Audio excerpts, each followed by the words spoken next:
All over the world, people enjoy sharing the food and drink that they love. And more, they're also taking an interest in the stories of where it all comes from and how it's produced. Here on the island of Ireland, right on the edge of Europe, we're fully invested in every aspect of our delicious food and drink. And we want to tell the world about it all. 哎，妞妞，这是我给你做的三明治，笑一下，我们照个相给妈妈看看。Each story starts in the very same way, with a perfect combination of our natural environment and how we work in harmony with it. The plentiful rain that nourishes Ireland's lush grasslands and bountiful fields of crops makes them perfect for livestock to graze on and for produce, plants and cereals to grow in. Our wild Atlantic coastline brings in gusts of fresh, clean air and provides us with cold, clear ocean waters to fish in. It's from natural beginnings like these that we look to share our produce with the world, to be enjoyed wherever people love good food. Our families and communities rise each day with a purpose: to farm, to fish and to produce with the same care, commitment and respect for tradition that they have done for generations. So it'll be 30 days before they'll come back on that pasture. And through their membership of Ireland's leading-edge national food sustainability programme, Origin Green, their work is measured and independently audited to drive continuous improvements in areas such as food safety, traceability, animal health and welfare, environmental protection, and production processes, in order to produce food that's both kinder to our planet and to its people. Tasty, natural food for today and for tomorrow. So if you've ever wondered what's behind our food or drink from Ireland, now you know. A place where we work in harmony with nature like nowhere else in the world.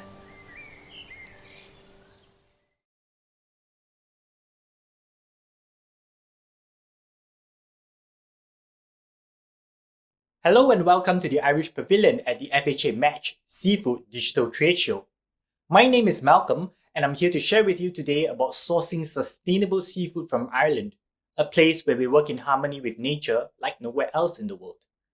The Irish Pavilion and this webinar are brought to you by Board Beer, the Irish Food Board, which is a government agency of the Republic of Ireland.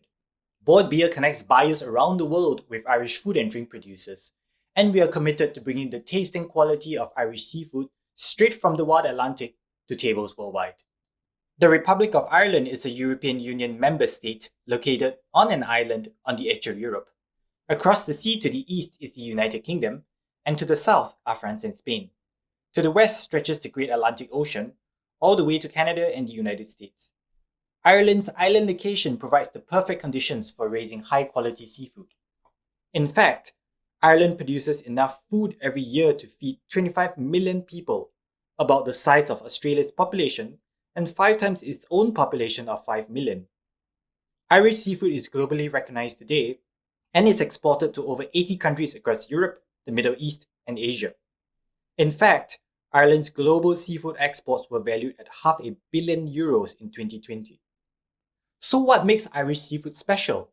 Well, to find out, with me here today is our Global Category Manager for Seafood, Karen Devereux, with some insights straight from the wild Atlantic. Hello Karen, and thank you for joining us today. So please tell us, how does Ireland's geographic location contribute to its long-standing tradition of seafood production? Yeah, hi Malcolm, thanks for having me on. Look, Ireland has a really rich history when it comes to seafood production, and seafood very much is a way of life, supporting communities all around the Irish coast for many generations. Ireland is known as the Green Island on the very western edge of Europe, and our geography and our climate has always been influenced by our close proximity to the wild Atlantic Ocean. We have a very vast coastline, and that has gifted us with a very rich marine environment in which a whole range of seafood species can flourish. And indeed, it's that close proximity to the Atlantic Ocean that really has given our fishermen unrivaled access to some of the most fertile and productive fishing grounds within the EU. And we're very lucky here in Ireland because we are so close to the resource. It means that our fishermen and our fish farmers and our producers can bring to the market very swiftly the freshest quality seafood in optimum premium conditions. So really, I suppose those ideal marine conditions have allowed us to bring a very diverse range of seafood to the international marketplace. Our seafood producers in Ireland have access to a wealth of seafood species that are very much appreciated by a whole range of customers across our international markets. And in fact, Ireland has always been a pioneer in terms of exporting seafood. It's a very export-oriented industry, and annually we would export around 600 million euro worth of seafood to more than 70 markets around the world. And the type of species that we offer into the international markets would range from premium shellfish such as langoustines, lobster, whelks, and crab, to shellfish that we farm all around our coastlines, such as oysters and organic mussels. And in addition, then we also produce a whole range of whitefish and shellfish and pelagic species such as mackerel and whiting and haddock that are fished and farmed in ports and locations all around the Irish coast. We have a lot of other advantages as well when it comes to producing seafood in Ireland. We're very much a pioneer when it comes to producing organically certified seafood, in fact. And today, Ireland is one of the largest producers of organically farmed Atlantic salmon. And in addition, we also extensively farm and harvest organic mussels all around the Irish coastline. Ireland as well is a country where we don't actually have a lot of heavy industry, Malcolm, and that gives us some very unique advantages as well in terms of the quality of the water in which we fish and farm seafood around the coast. The majority of all of our fish farms are actually located in very remote coastal locations, which would have very low population densities. And again, that offers an advantage in terms of the quality of the water in which we grow our seafood. So we really have a very good natural environment in which our producers can grow seafood and bring the finest quality seafood to our customers in the international marketplace. And I suppose finally, just to say that one of our other advantages when it comes to producing seafood is that Ireland is very much a proud member of the European Union. And with that comes a commitment from our industry to producing to really world-class standards when it comes to food safety and food quality. And in addition, our commitment to safeguarding the marine environment is reflected by the participation of our seafood industry in a whole range of sustainability schemes, most notably the world-leading national sustainability program, which is Origin Green. Could you tell us what is Origin Green and what does it do for the Irish seafood supply chain?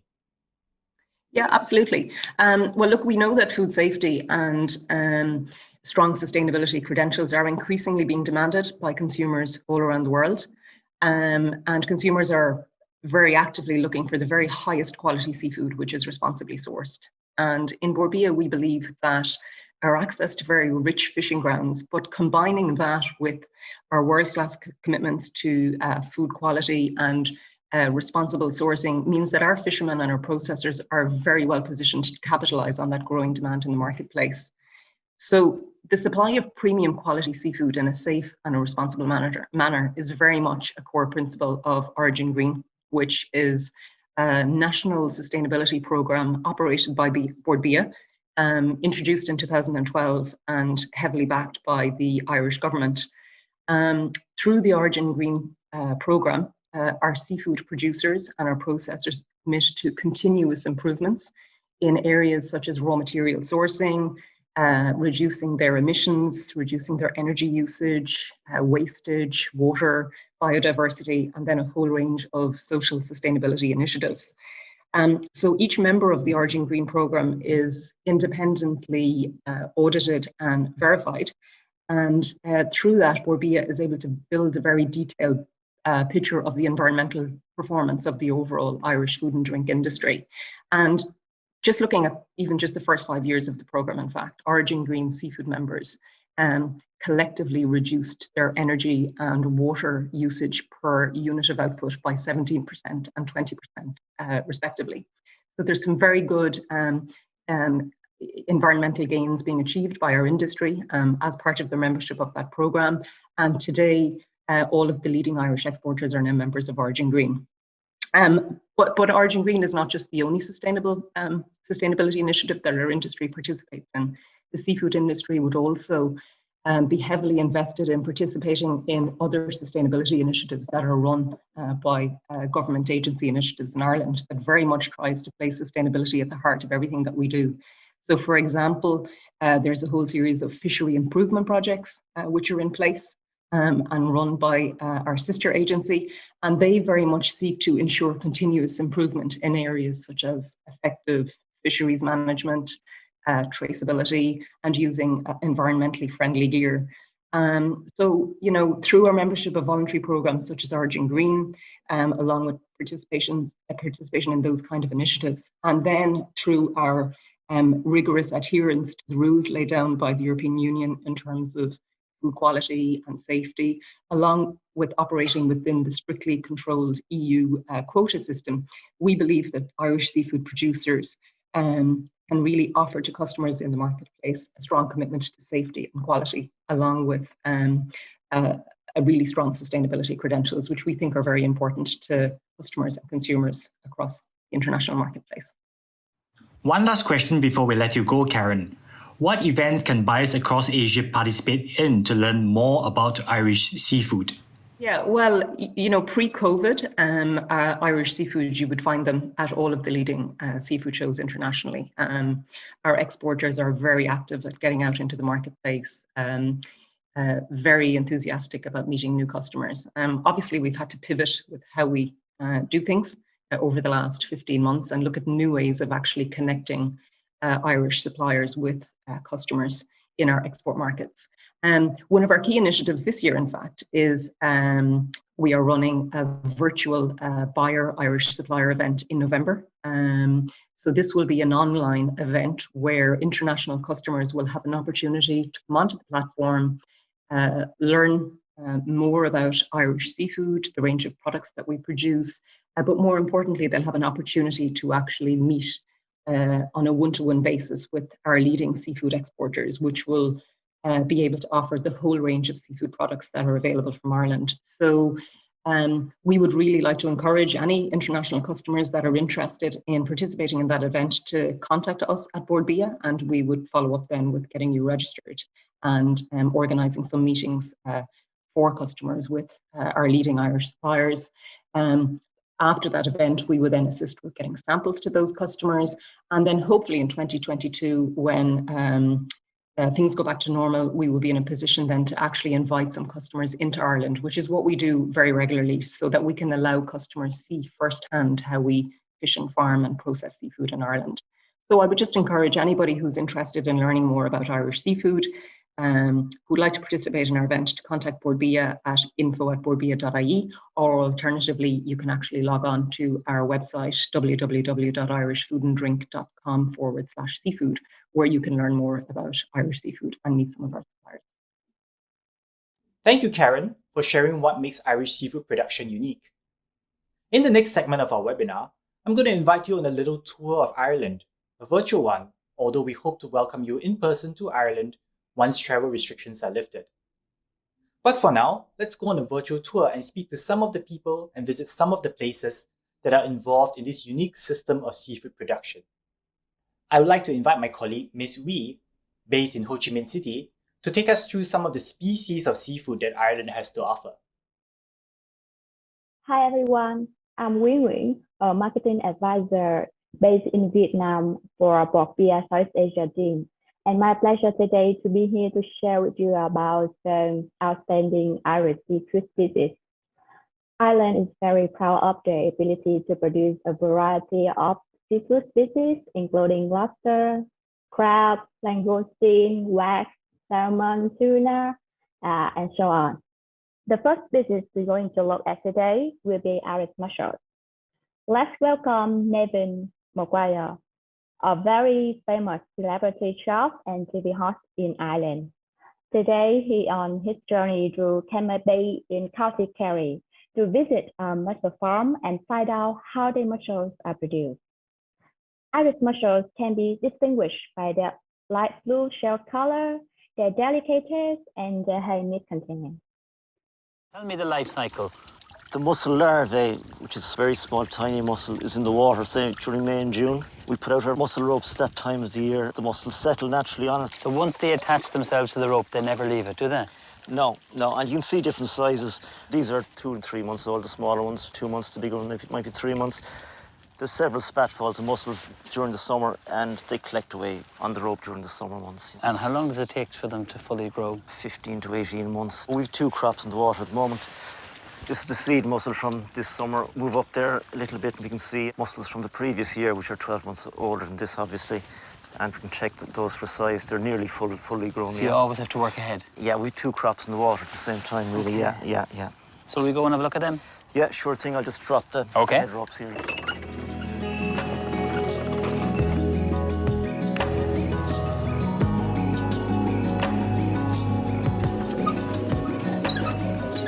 So we're just literally, what, 2 or 3 barrels down from where we were, Carl? That's right, Nevin, yeah. These are heavy mussels, Nevin.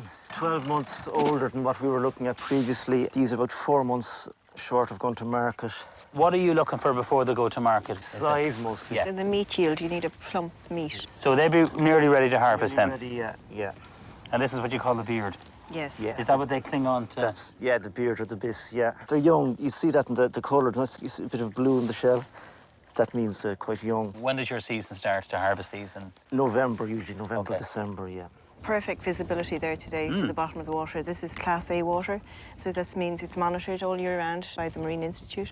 So they take samples here on a monthly basis. What they're filtering is terribly important. So they're filtering clean plankton from clean water. Okay, so you're holding the rope and you're just pushing it down. Yeah. I thought we were going to have to handpick all them. No. That is clever now. Yeah, in good weather, they're loose enough. It's easy enough to get them. Yeah. Here, I better put these 2 in. That's not a bad harvest now. Well done. Take your shell, okay? Open your mussel. Get the first one you open, and that's your fork. You don't even need cutlery. You don't need cutlery. Okay. Now, you were telling me that you export a lot of your mussels to France, but you also cook some. So tell me about that whole process and where you supply. Bringing our mussels up to our cookhouse. First process is we have to debase, which is to take off the thread, the mussel thread. Then we're into our kitchen area and we cook in pans, not too deep, 30, 40 mil, with a lid on it. We get a small bit of white wine first into the pan, spread our mussels inside the pan, get our herbs into the pan, spread them nicely with the mussels, parsley, garlic, shallots. Get the lid on, into the oven, the preheated oven, for 30, 40 minutes. We're trying to get a roast on the mussels, taking out some of the moisture. You're getting that real sea taste then. The salt is there, it's stronger sea taste.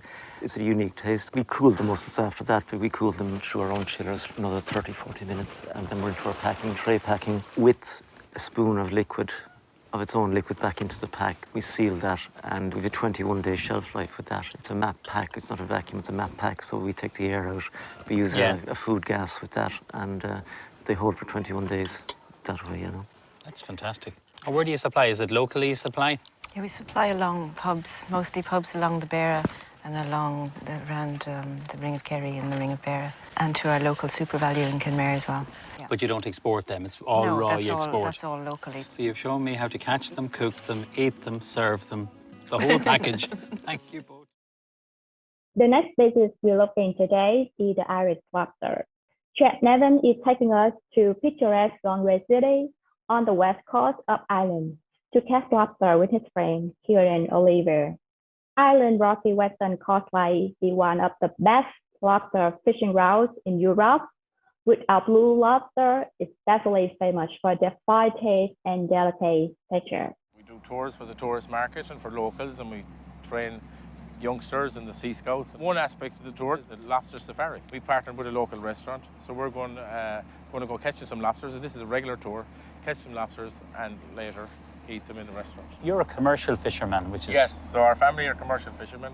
My brother, my uncles, myself, and so we catch lobsters commercially and we sell them to restaurants and some go for export. There's the hookers, the old fishing boats of the Claddagh. The boats are about 300 years old, right, the design. There would have been a lot of European trade here into Galway. Galway was the gateway to Europe, right, 300 or 400 years ago. We were importing wine and we were exporting fish, even back then. Hook and line fishing would have been the primary method of fishing, which is where the concept or the idea was taken from. And later nets and pots and creels and whatever. They're now used for leisure and pleasure and racing regattas. And we're actually involved in a community organisation that's helping to promote these local boats and get kids out sailing them in the next generation so they can kind of live on. So we're going out for lobsters. So what would be the season for catching lobsters? Late April, May, they kind of start as the temperature rises. You know, they come out of hibernation because they hibernate for the winter. We could catch them up until the end of October, maybe. We then have another season over the winter months, which is the common prawn. We'll probably catch a few of them today as well. And would you export a lot of your lobster and shrimp? We do. Shrimp, certainly, and some lobsters are sold locally, you know, to some establishments or whatever, but a lot of it does go for export, yeah. There's nothing beats our blue lobster here. The Europeans, the French, the Spanish, they love the Atlantic, the Galway Bay lobster, the Atlantic lobster. Because I think it is such a unique taste and texture. You show me how to cook one. Yeah. We just boil it in a pot. That's okay. Do you know what I think works well with lobsters? A bit of orange rind and a little bit of fennel seed works really well. And how many people would you have in the tour when you're... We take 12 on this boat. Our other vessels take 5 or 6 people out for, like, if it's a smaller group. It's just to show this is what's out here. With the partnership with the local restaurant, they can go in later and have their set menu. So they go out and they catch the lobster with yourselves? Yeah, and then later go and have it for dinner. Yeah. It's lovely for a family to do that and children and all. Yeah, it's so of course. educational. And I think we take out school groups from time to time. We'd pull a lobster and we might have like dogfish in it, starfish, crabs, brown crab, velvet crabs. I like the whole interactive, hands-on kind of approach. We're just approaching the pot. Here. Where is she, Dave? Lovely. Okay, Levin, job for you. You hook the boy. Just keep a look over the side. Yeah, go on. Okay, here she is now. Okay. Okay. Okay. Now, will I help you pull? We'll pull them up. No, you're right. You get dirty. I'm not afraid of dirt. And how deep are we here now? We're in about 5 or 6 meters of water. All right. You don't wear gloves? Nah, just used to it. Yeah. Hands like leather. Oh, yeah, there's the first one. Oh, I love it. Jackpot. Wow. Oh, you crab. The spider in that one. Beautiful. Oh, look at it. Lobster. Beautiful. And you don't wear gloves? They'd nip you. We would if we're baiting the pots or something. That's as live as you'll get. Where do you just drop them in? Yeah, I just put them in tail first. Tail We just first. keep them separate so they won't go pinching each other. Okay. There's a spider Look at crab. that. Wow.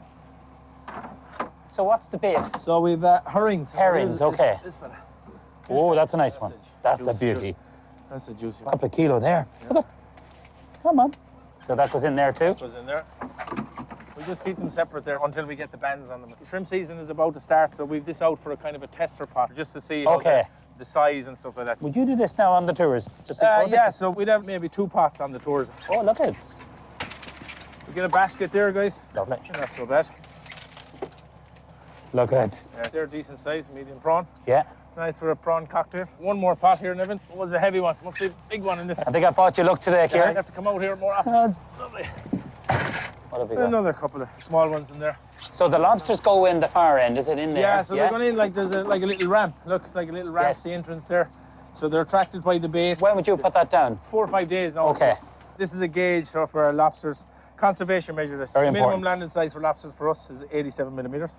So we measure here from the back of the eye socket. So that guy is under, so he gets returned to sea for sustainability. Of course. So here's a female lobster, right? Okay, got the eggs on it. But here's an interesting point, right? So we've got V-notch. So we V-notched the tails. It's a V-notch scheme.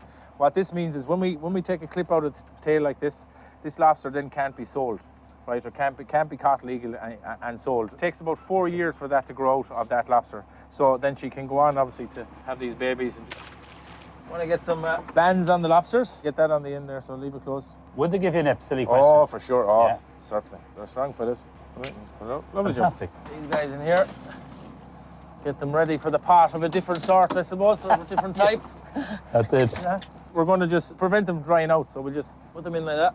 Right, we'll just get a bucket of water and we just soak them, and that keeps them fresh, keeps them alive. Lovely. Kieran, you kind of forget how hard you work, fishermen. So we have to do it justice. That's them there now. Dampen them down a bit, keep them from drying out. and we'll go shoot our pots again. Bon voyage. And in a go. There you go. Bye. Adios. Fantastic. Till the next day. As we come to the end of our tour, let's follow Chef Nathan on one final stop, County Westford, on the Irish East Coast, where he will fish the Irish Sea for wax. Irish whites are bright for their seclusion and sweet yet runny taste. And in addition, the cold and clean Irish water help them to achieve optimum size and flavor. Yeah, oh, certainly, yeah, work away, yeah. Grade me though large. That'd be medium. And small. Some of the smaller ones will actually go through the grader. Go down through the chute? And go straight back out. Straight out. Protects then the fishing then, so you... They're graded in here. Yeah. So would that be too small to use? That would go That would go straight out. Back out. How do they get in? They get in the top? Is that They get the way in, they they do climb it? up along the side. Okay. And what happens? The holes are in the pot. Yeah. So the smell from the bait goes out. And then he clings to the side.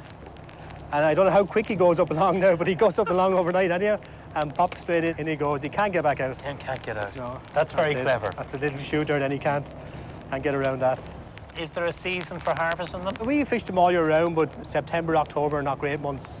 So on a good day, would this be packed? I'll tell you, if that was packed now, we'd be dancing on the deck. Really? Yeah, oh, yeah. So Well, it's there are- happy days, like. They're a real speciality now. Yeah. They're similar to a garden snail, really, only a bigger version with a pointier shell, like. Are you going to pull the rest of the pots in? Yeah, we'll take them in now.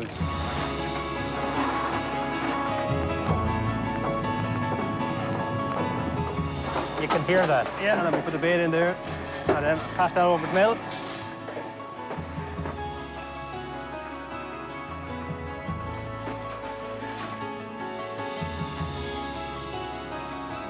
One at a time. One at a time, that's it. Spider ropes, that's... Yeah. Like this is the reality, like where it's... That's it. And your name on it. Of course. And tell me about when you're catching the whelks. How does that work? What do they feed off? In the summertime is spider crab. Now, if we could get spider crab all year round, we would use it, like, but we can't, unfortunately. It kind of, up till now, we say up to around October, kind of, it goes away, like, and then you have to use brown crab and dogfish. But the spider crab is that little bit better. You know, the whelks seem to, it's like a delicacy to the whelks. They seem to love that, like, so if you can get your hands on that, happy days, yeah. And I'll tell you, it's a delicacy, spider crab in Spain and other Oh, countries. right. They love it. Yeah. So they do. Now, on a line, how many of the baskets would you have? On the line, we have 40 pots. We find they're the best to use because they're not too high, so the whelk, when he's climbing the pot, he doesn't have as far to go. The shape of them as well, if it's a lovely, round, smooth shape, the slug coming up along, he can go right around and get in, like, there's no big corners or anything like that, or so chilling like that. And when you drop the pots, how long does it take, hopefully, for you to get? Well, if we can get out the next day, so we're looking at maybe 24 hours. Okay. But then the weather breaks, you know, it could be 2 days, it could be 3 days. But if you have them well baited, like, they're still fishing away on the ground. You're losing out a small amount, but at least you're still fishing. Like, you will get that extra few whelks in the pots because of the extra time, like. Every day, the whelks are collected and brought here to Kilmore Quay, where they are processed. We have a legal national minimum size that we can land, which is 25 mil across the broadest part, or there's a European regulation which is 45 mil in length. Both of those are much the same. To reach the minimum size of 45 mil in length would be about 5 years. A larger whelk, which would be this size, would be somewhere in around 25 years old. This is called the operculum, or the cap. If you take off this cap, now it won't come off when it's alive, but when you cook it, the cap comes off. But it's like a tree. If you take the operculum and count the rings on the inside of it, that'll tell you the age of the whelk. That's amazing. The whelks are emptied into the hopper here. We have a washing system here where it rinses off any sand off the whelk, and then they go into another hopper, conveyor, and they're fed automatically into the cookers as required. Here we are in the cooked area at the other end of the whelk processing line. The whelks went into the cookers. They're steamed in the cookers. Yeah. Everything is automatic, so they open and close, fill and empty, go through the deshelling, washing, and through to the grading here where we are. And how long would it take to cook in the steamers? About 5 minutes. So when the whelks go in, you have to build up pressure, then the cooking, then decompression before it opens. Where we seen at the start of the line, where the whelks were raw, it took about 10 minutes to get to here. It's a fantastic line. We have it in a number of years, and it's probably one of the best whelk processing lines in the world. So after this stage, when they're graded, when they're cooked, what happens next? They go for another washing stage, and then they're packed into 10-kilo cartons in different grades, 4 different grades. After that, they are frozen and then we take them back for lidding, and then they're ready for shipment. In South Korea, they can the product. Yeah. And how do they eat them? So the canners will put them in a special, their own specific soy sauce. For different customers would have different types of soy sauce, and then you open when you're having a beer in the pub. So just like we'd eat cheese and onion crisps or a packet of peanuts, in South Korea they're eating the whelks. That's it, absolutely. That's unbelievable. Unbelievable. Now, do you just do cooked whelks or do you do any other processes? Okay, so on the larger whelk, we would have another production line. We extract the meat from the shell. Yeah. We freeze it like that, and that goes then to Japan or China for sashimi or sushi. Do we eat whelks in Ireland? Whelks? No, I suppose it's a different palate in Ireland. Yeah. Like if you eat it now in this condition, cooked, it's much tougher. But in the soy sauce, it will become much softer to eat. Leslie, it's been very educational for me. Thank you so much for your time. Thank you for your time joining us today. We do hope by the world tour today, you can have an overview of Irish seafood production, and we are welcome you can meet our Irish producers in person very soon. Thank you, Wee, for that whirlwind tour of Irish seafood production. Now for the final segment of our webinar, I'd like to invite two Irish seafood companies that are already actively exporting to Asia, Arigall Bay and Sofrimar, which are also two of the leading seafood processors in Ireland. I'll let them introduce themselves.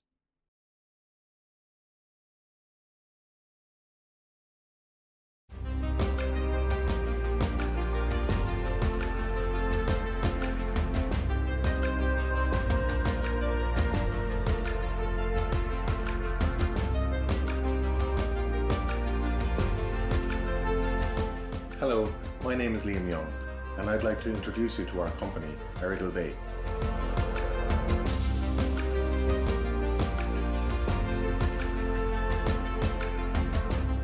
We've made this video to give you a short introduction to our company and its products.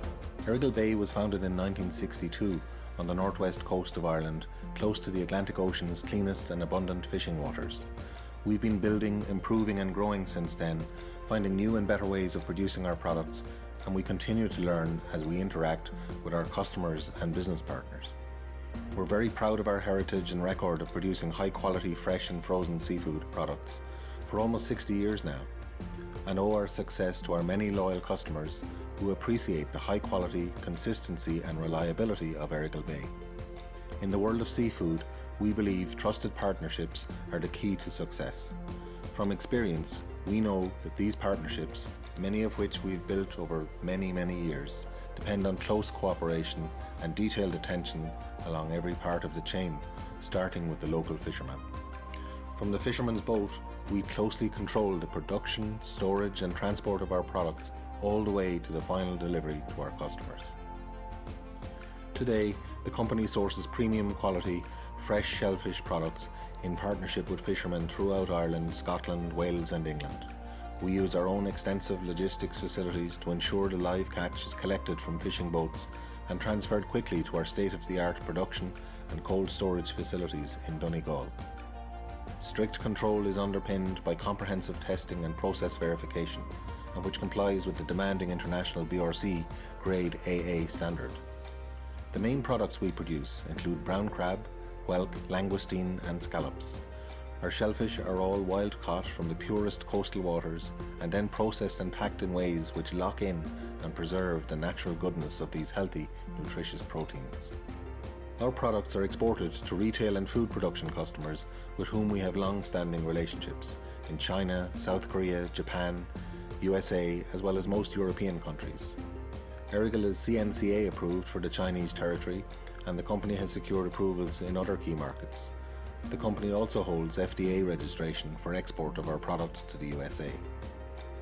Arigall Bay has made significant investments in our equipment and facilities in Ireland, but our biggest investment has been our commitment to producing quality products that ensure the satisfaction of our customers, and which has been rewarded by the long-term partnerships and repeat orders which we enjoy across the globe. The Arigall team is committed to sustainability initiatives across the organisation and is a committed partner in internationally supervised fishery improvement programs. In addition, Errigal is a member of Origin Green, which is Ireland's food and drink sustainability programme. All of us now operate in a much changed environment, and Errigal Bay has responded by strengthening its product range to include products that are pre-packed and sealed to ensure our customers' safety.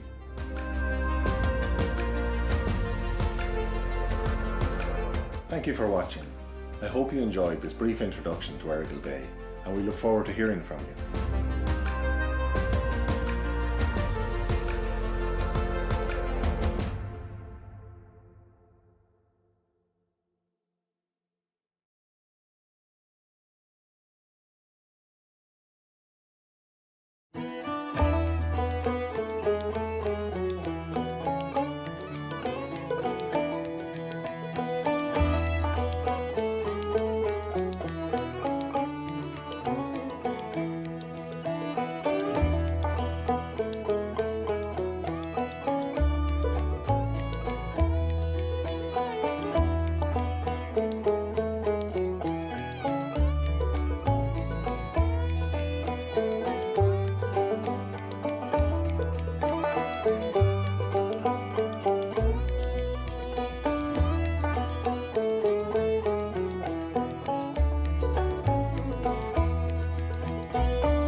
It's been a pleasure talking with you today about sourcing sustainable seafood from Ireland, a place where we work in harmony with nature like nowhere else in the world.